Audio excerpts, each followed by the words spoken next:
If you guys have ever watched anime, you might have heard of Love, Hina. It was an early 2000s anime and manga series. Well, you may be surprised to know that they've had a ton of games spanning 5 consoles. Today, we're looking at every single Love, Hina game ever released. Quick disclaimer. These are all sim games. Despite the fact that some of them say adventure game, they're not. They're all simulation. So very heavy text-based, limited movement. You just choose something and it'll go to the next thing, etc. So starting with Game Boy Color, this is Love, Hina Pocket. You'll see that the box comes in, of course, a traditional Game Boy Color box. No, they did not have any Game Boy titles. They only had Game Boy Color and Game Boy Advance, which we'll get into. We're just going to look at the internals. No, we're going to not actually look at each individual gameplay. We'll have to do that in a later video if there's enough demand for it, but we'll just go over what you see. So you'll get these kind of stumpy instruction manual, and one of the most important things when you're hunting for games is just, and this is going to span every one of these games, look for flat pieces of the internals. So make sure you see the tray is flat.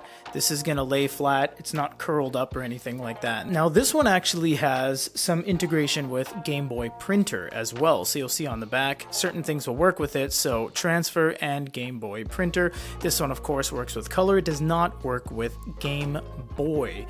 You'll see that the instruction manual, which I really love, man, bring back instruction manuals. You'll see you get all 3 floors of the Hinata Onsen, and you'll have character bios and whatnot. You can use your phone and just point it at your Game Boy screen if you want to read any of these in any other language. And of course, you get that very nice, clear Game Boy Color game. And I really love the bulge that the Game Boy Color games have. This is a great one. I have played them. I'm not going to talk about my thoughts on the individual games. This is just the collectible status of the boxes and the games themselves. 1 year later, in the same console, this is Game Boy Color's Love, Hina Party. Same kind of thing at the back. It works with color, does not work with Game Boy. This one does not have Game Boy Printer integration. Again, this is heavy sim. This is going to be just kind of panel by panel. It's going to be little tidbits from the anime and the manga themselves. We'll just look at the game box. It's going to be pretty much the same layout, and we should have a manual in here as well. So again, make sure those manuals are flat. This one looks like it's never even been opened before, and this is going to be a little bit of a different game. It's going to be kind of more minigame heavy, more choice heavy, and you'll just be able to play the game through as you see fit. Some of these games have movement of the characters themselves. Can't guarantee all of them do, but this is what you would expect out of Love, Hina Party. Released in the same year for Game Boy Advance is Love, Hina Advance.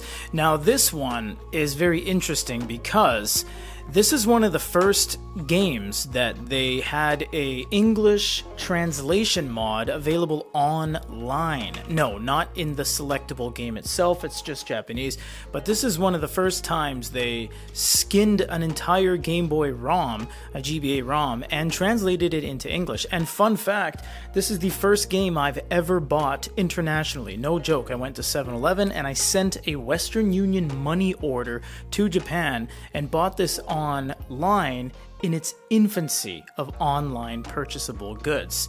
This is a good one. PS1 Love, Hina. There's a small problem with these games. One is you need the Pocket Station to play some of them. This one is optional to have the Pocket Station. The next one will show you need it. So this one is a little bit of an interesting game because of one thing I'll show you in a second. We'll just show some art behind there, and you can pause the video at any time. There's Tama right there. And let's look at the instruction manual. Now, this is going to be one of those things that has shocked me in the PlayStation retro game world, and I'll explain in a second. So you'll see that I love how there's English on here, how to start the game, and if you can't read it, it's like, oh, well, I can't read that. Oh, how to play the game. Oh, I still can't read it. Nowadays, there's English translations of everything, so you don't have to worry about that. Now, the thing that was very interesting about this game is that there are these little cards that come in them, and they look like this. So this is Aoyama Motoko, but you will notice that you only get one. And you might say, well, that's fine. Well, what about the other characters? This is Mitsune Konno. Well, there's a bunch of characters in this.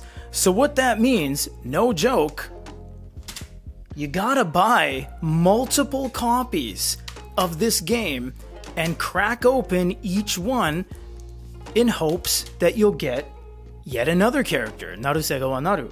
So you'd have to buy 8 titles of the same game if it so was in your task, in your mission, to get all the character cards. That is staggering, seeing that the game itself is identical copy to copy, but they make you buy multiples to get the cards. That is something I have never seen in the PlayStation world before. They followed up the game with another one. This is Love, Hina 2. And this one requires the use of a pocket station. You must have a pocket station to play this game. They literally write it all over the box. And actually, we have a factory sealed with PlayStation tape copy of Love, Hina 2. And it does say you need a pocket station. This one won't even let you start the game unless you have a pocket station. There are lots of games that have pocket station integration. Even FF8 has pocket station integration, but this one says you need a pocket station. It was pretty crazy to see that kind of reliance, and it says right there, this game is only usable if you have a pocket station, but we'll look at it either way. And this is yet another game that, reaching off camera, out of all the copies I bought, I was only able to get this card and the same card in red, not even hitting any other character card. The same one in a red version out of all of these copies of the exact same game. There's another green one. So they are playing hardball with this character card bonus collection thing. Moving over to PS2, this is Love, Hina, Gorgeous. This one is going to be the latest possible game. I believe it's 03. It is 2003, which will be the latest one that is in the base game. They have re-releases, we'll touch on that in a second. This one has the greatest level of graphics out of all the ones, so it gives you the best kind of payoff of being able to be a part of this world of anime because it has the, well, most kind of payoff of visuals. So the disc is very nice and pink, and we will check the rest of the stuff here. I believe you get a postcard right there. So you get this, and you might be thinking, oh, that's not a big deal. Well, people like these for completionists, and they want those, so hold on to that. So as you see, this one has the best visuals. It gives you better access in the hallways and everything. It gives you the greatest level of mini games, very nice art in the character bios here, and a map, and it tells you how to work the memory card and whatnot. This one is my favorite to play physically. This one is the best one personally, and it is the smoothest experience out of all of them, but sadly it is the last one. The same game is offered in this, which is a complete limited edition box. This is a double thick, double wide, and you see you get some cards. There it is again, it says adventure game. This is not an adventure game. This is straight up anime sim. This is a simulation game.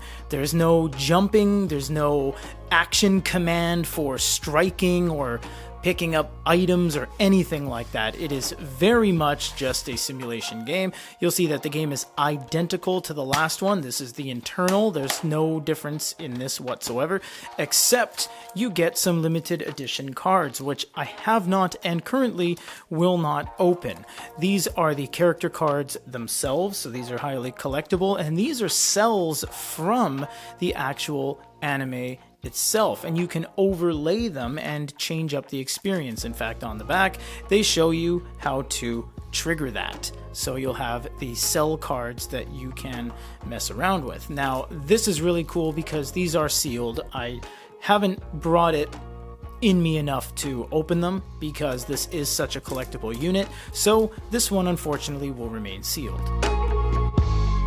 The game was such a hit that a year later, in 2004, they released the Konami Selection, which is the game in a picture frame surrounded by a black angled lined Konami branded box. The internals are going to be the exact same, however, it is a different box art on the front, and you never really have to worry about buying the games of good quality in terms of the case. Don't worry about that. What you need to be concerned with is the art. Is the art good condition? Because you can always swap the game cases. You can buy brand new PS2 games that no one cares about and salvage the actual game boxes themselves and put the clean art in there. You might be thinking, that's it. Well, actually, no, there's 4 more games, all identical, released on the Dreamcast. Here it is with Love, Hina, Engage Happening.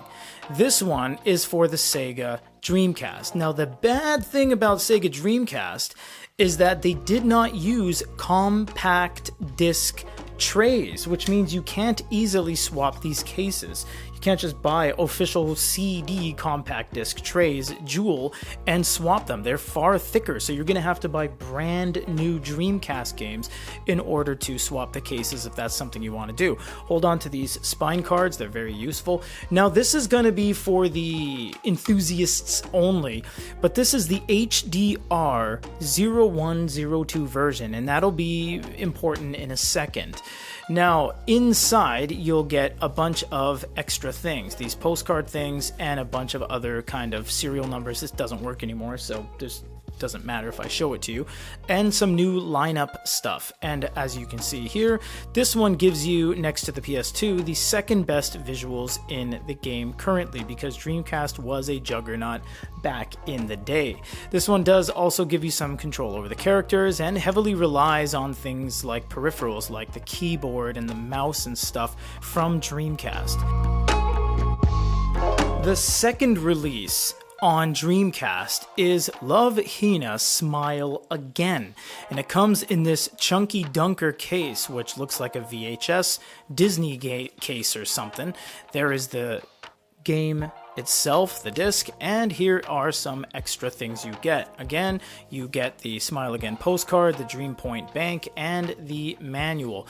This one is a little bit different than the previous unit. This one is much the same game, except is the sequel to the previous one, which is Engage Happening, so this one comes after it. You get more mini games, more how to unlock the door, more kind of love interest stuff, and this is the one where, much like the previous one, the Dreamcast games, they introduce Miduho, who is Mizuho, but they spell it wrong. But yes, that's who gets introduced as a new character who isn't in the anime or the manga itself. It tells you how many blocks you need from your VMU, and you can just see the manual here as it stands. Dreamcast was one of those really nice consoles with a really stupid controller. The control stick was great, but the fact that it only had a few buttons really hurt. It didn't even have a select button.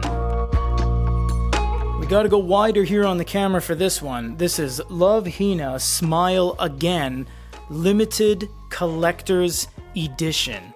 This is going to be HDR 0139, and this one is going to have a bunch of stuff in it.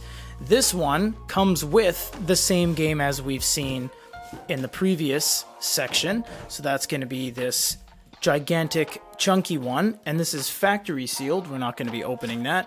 Furthermore, in the box, if we open up all this, you get a lot of stuff. So inside you get a bath bucket, a huge Naru Love Hina towel, which is a full-size body towel, a pair of chopsticks, a Love Hina lanyard,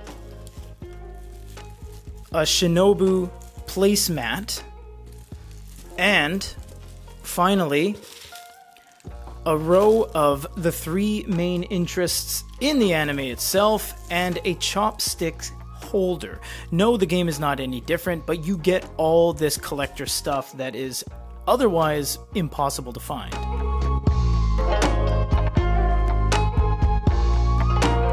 This final one is Love Hina Engage Happening Limited Box, and for scale, here's a PlayStation game. That's how big this thing is. It's the size of a computer monitor. No joke. So, let's crack it open. So inside, this is the only way to get a lot of these things. So you get Engage Happening right here, and it is factory sealed. I'm gonna put that off the side. This is one of those $5 shrine tokens. So you would grab this, you would write your wish on it, and then you would hang it at the shrine. This is a limited edition Naru one, of course. This is Onsen Tamago, that is the Tamachan, but it is again factory sealed. It is a plushie, so the only way to get that is to get this set. Then you get a Hinata Onsen towel right here. And finally, the biggest thing of it all, yes, a very old 20-year-old battery at this point, and a Love Hina clock. This is a limited, incredibly limited edition clock that is only achievable by getting this massive set. Because I just so happen to have a copy at least of every single one of the Love Hina games, this is every single Love Hina game ever made. Thanks for watching.